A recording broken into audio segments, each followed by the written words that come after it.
Hello and welcome to Mastering Microsoft Excel video series. This is video number 10 where you're going to learn about condition checking formulas. There are three formulas in this section we're going to learn: if formula, and formula, or formula. So there are three formulas you're going to learn. So the first question should come to your mind is, do I really need it? In business, do we really check conditions? Is it necessary to learn these formulas? I would strongly suggest you yes, because every business, if you are working in any department, let's say you are working in sales or operations or finance or logistics, there is always a condition checking is involved at any one point of time, and you have to take decision based on those conditions. So first, let me give you quick examples here. Example, if you want to give a discount to the customer, you don't give it just for buying a 1 rupee product or a 2 rupee product. The discount will be decided based on the sale amount which I am getting it from the customer. If the customer has given me a sale of more than 10,000 rupees, then I can give him 10% discount. Else I'm not going to give him any discount. So there is a condition checking is going to happen on the bill amount, and then I have to take a decision based on how much discount I want to offer. Let's talk about the production side. I will give a overtime allowance provided if the worker has worked more than standard working hours. If not, there is no overtime allowance is going to be given. So a condition has to be checked and a decision has to be made. Example, the final example I would love to bring it over here is, if I'm a HR person, I want to know whether the employee is eligible for gratuity or not. So I have to check his tenure, how much years of experience he has completed in the company. If it is more than 5 years, then he becomes eligible for gratuity. So there is always a condition in every department which you guys are going to work or you're already working. So these functions will be there definitely in your day-to-day work. So let's go ahead and check it out, how to write these formulas in Excel with some practical examples. All right, so let's get into Excel. So this is Excel we're going to use for this particular video to understand it practically. So let's take the first situation here. I have a column called sale day. So I want to categorize my billing into two different type of billing. First billing cycle, second billing cycle.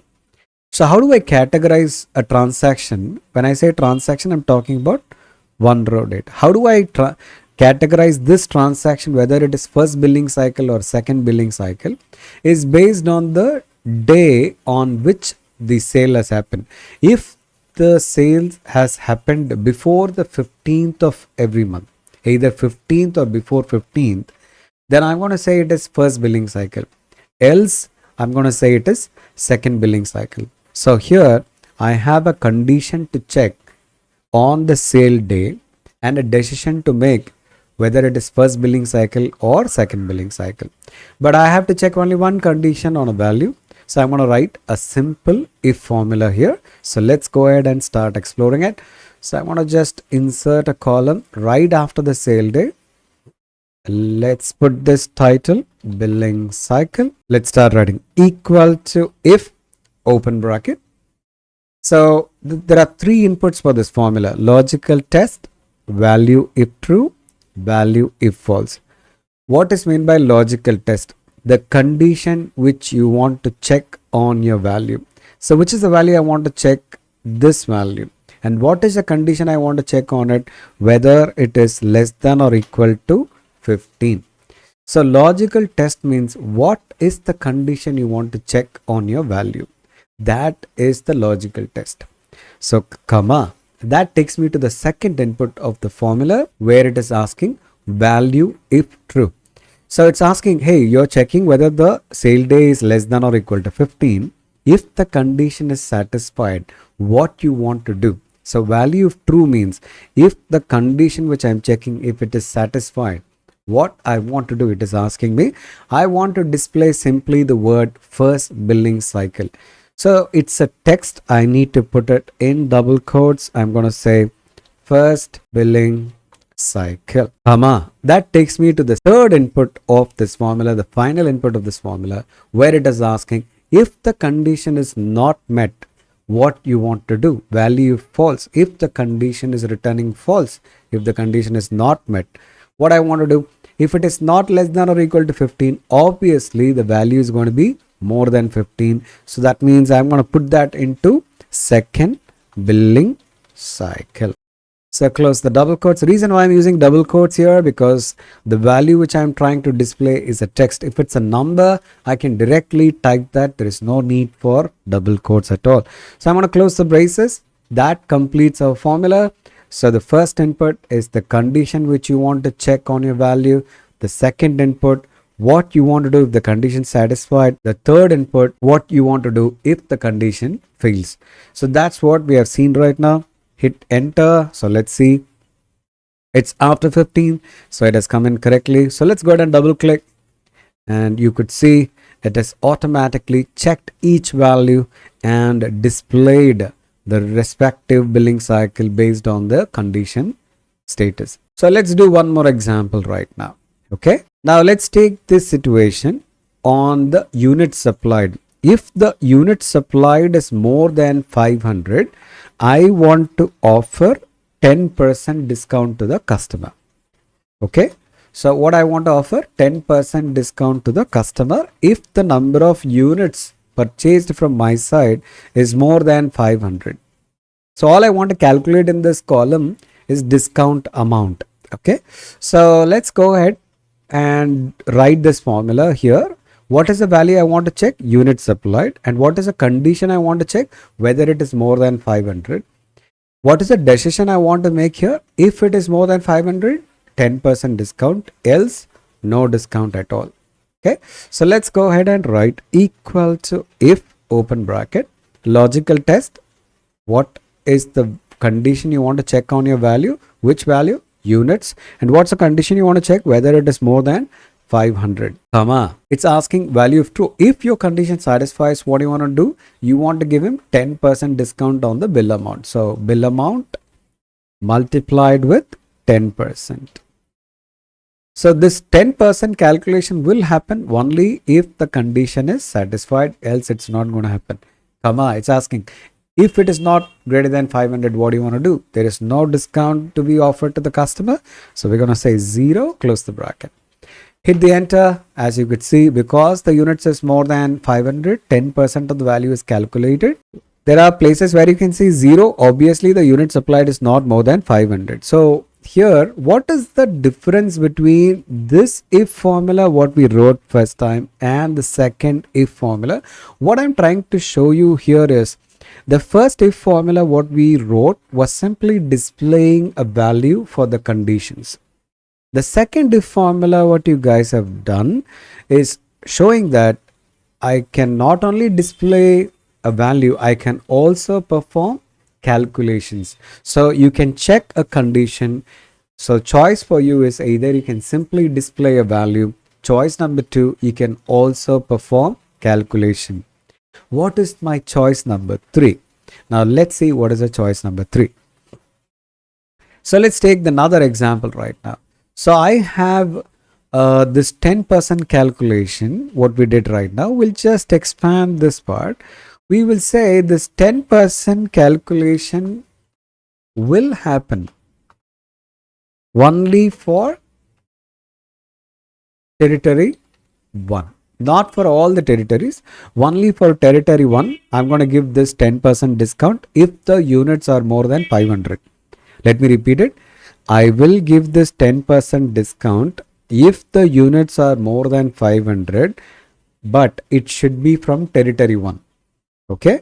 So 2 conditions I have to check here. So what's the first condition I have to check? I have to check whether the unit supplied is more than 500. If yes, I cannot give 10% because I will give 10% only for territory 1. So let's see how do we write this expression now. Equal to if. What's your first condition on the unit supplied? What is the condition on the unit supplied? You want to check whether it is more than 500. Okay, comma. It's asking, okay, if the condition is true, if it is more than 500, what you really want to do? Well, I don't want to display anything here because I want to do further checking. if it is more than 500, can you please check for me whether the territory is sales territory 1? So I'm going to select the A2 cell and I want to check whether this is sales territory 1.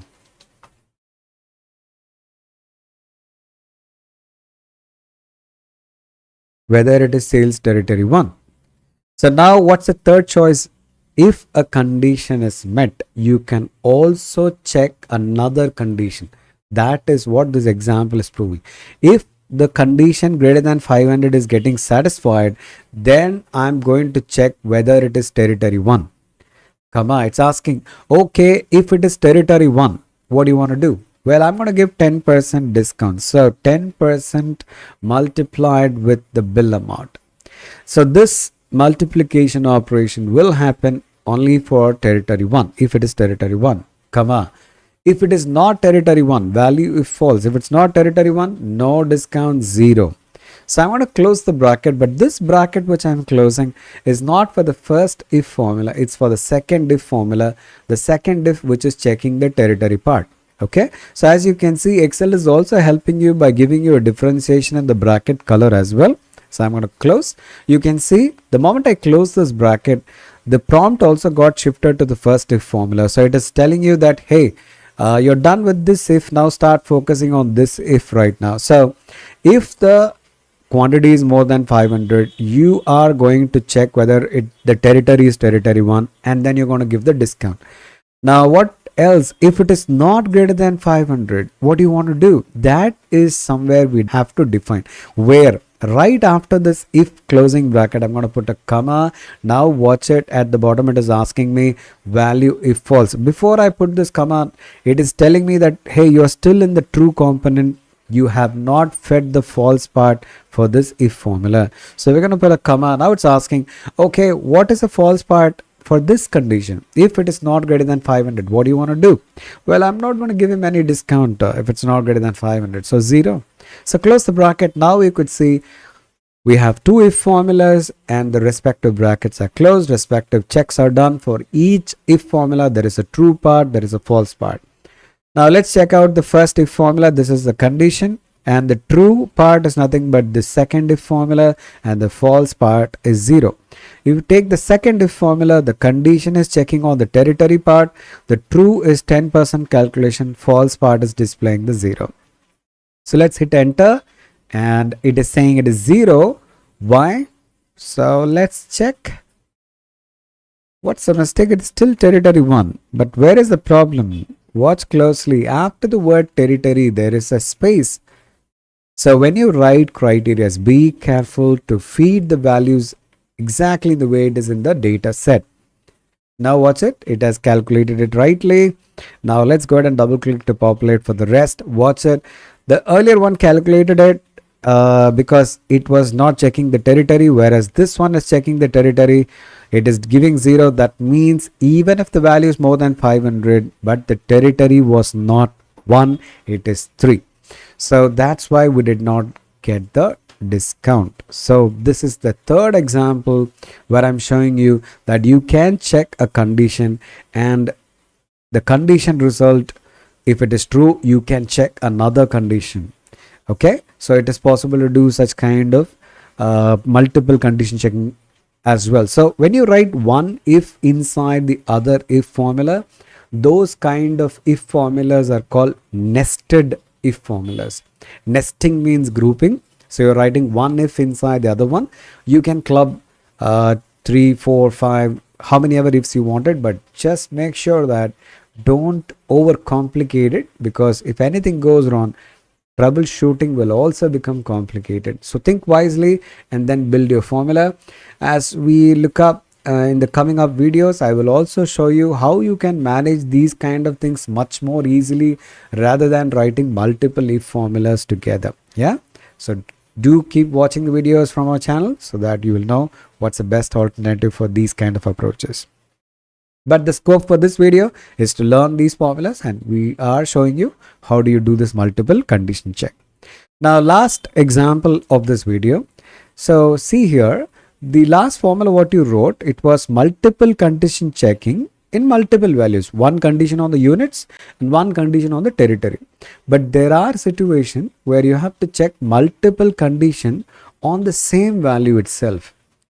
Let me repeat it. There are situations which will arise where you have to check multiple condition on the same value itself. Okay, so let's go ahead and see how do we do that. Multiple conditions on the same value. Let's take the sale month column for this exercise to understand how do you check multiple conditions on the same value. So I'm going to insert a column and expand it. So let's say we want to find out which quarter it belongs to, financial year quarter. So when I say financial year quarter, I'm talking about April to March. So I have to check the month number. If it is between 1 and 3, then it is quarter 4, because my first quarter starts from April.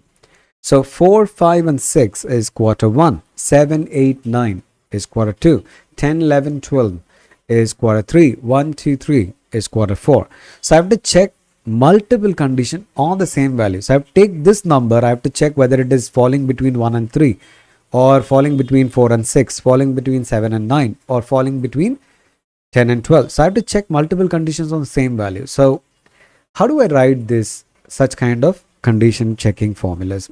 So let's go ahead and put equal to if, and the value which I want to check is the month number. What's the first thing I want to check? Whether it is less than or equal to 3.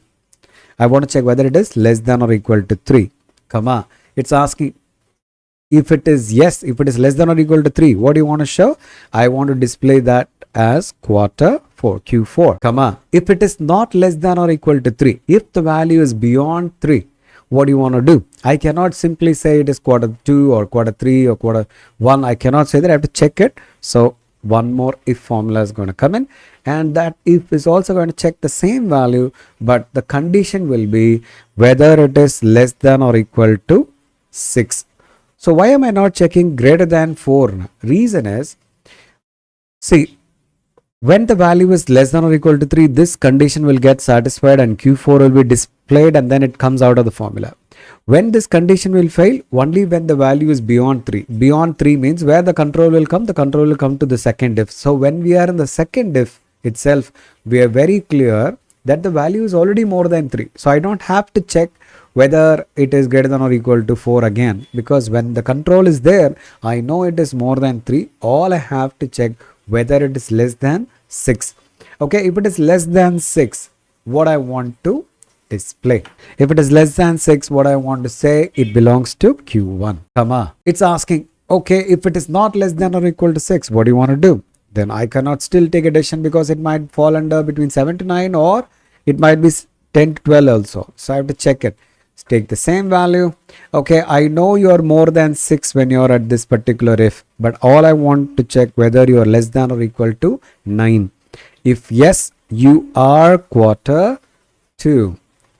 If no, if you are more than 9, obviously you're going to fall under which category? 10, 11 and 12. So I don't have to check again, because there is nothing else beyond 12. So if it is not less than or equal to 9, it's going to fall under 10, 11 and 12. So I'm going to say if you are more than 9, I know you belong to Q3.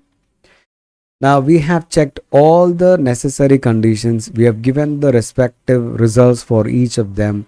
All we have to do right now is simply close the bracket.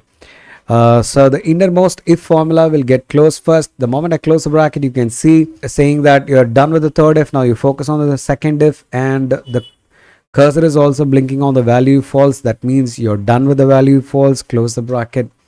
Now the prompt has got shifted to the first if, and it's saying the cursor is blinking on the value false part of your first if. Close the braces. Now let's understand the flow of the formula. First, it is going to check whether the value is less than or equal to 3. If yes, it's going to display Q4 and it will come out. If it is more than 3, it will check whether you are less than 6. If yes, it will say Q1.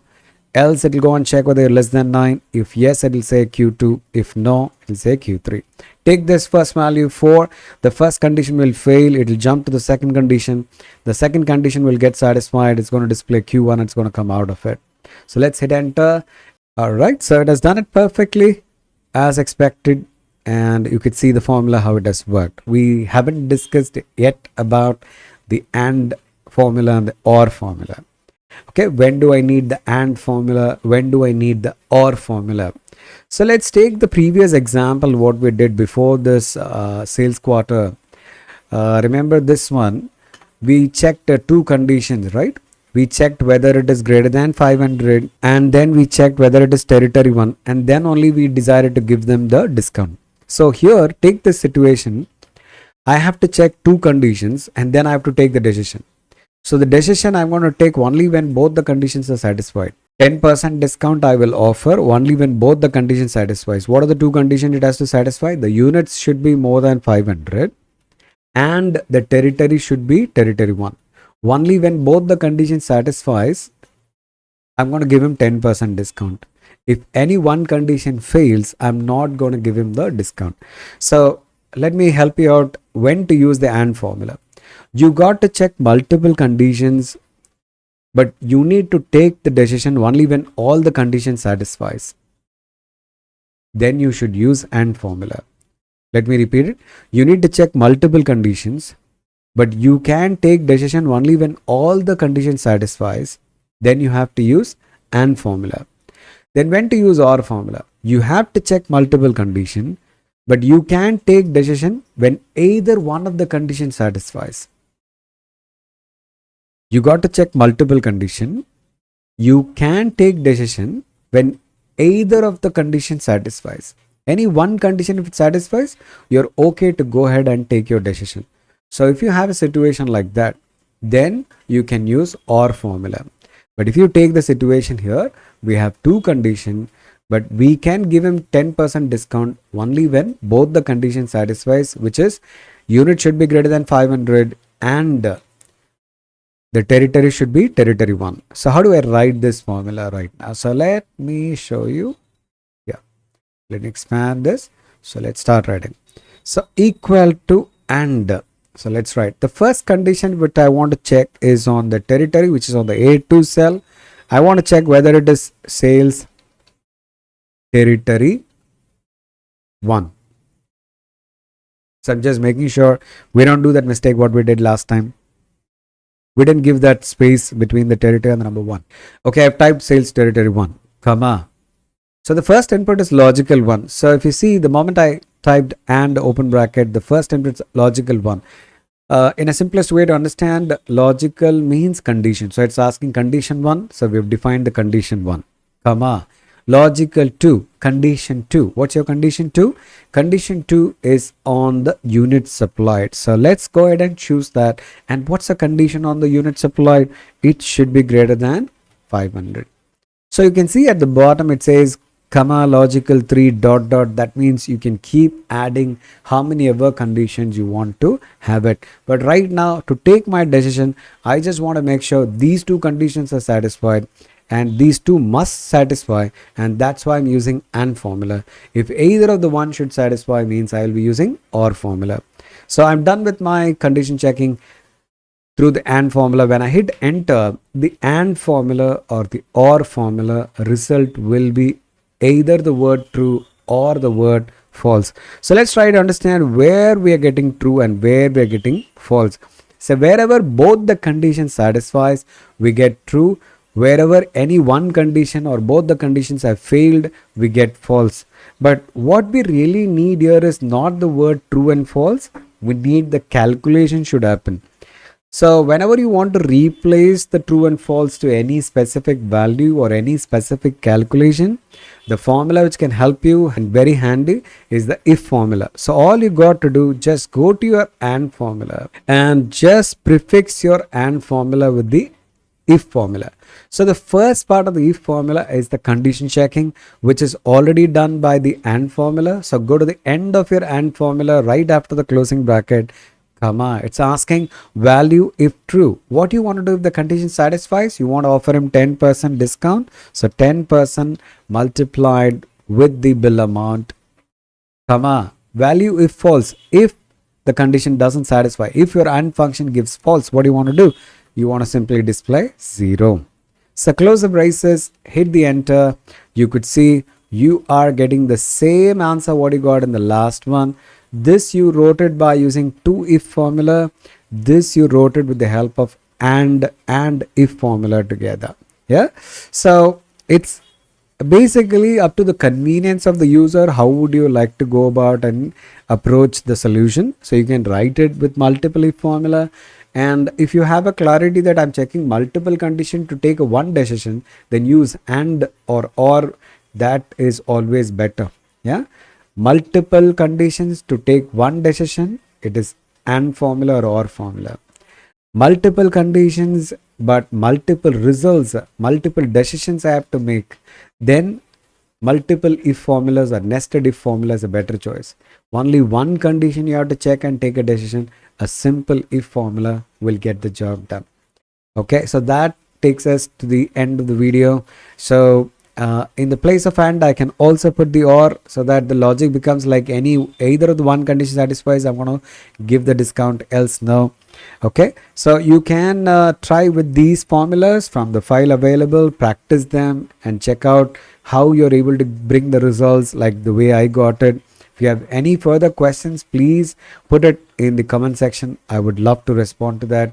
We'll meet you with another interesting input in the next video. Until then, signing off, Hariharan.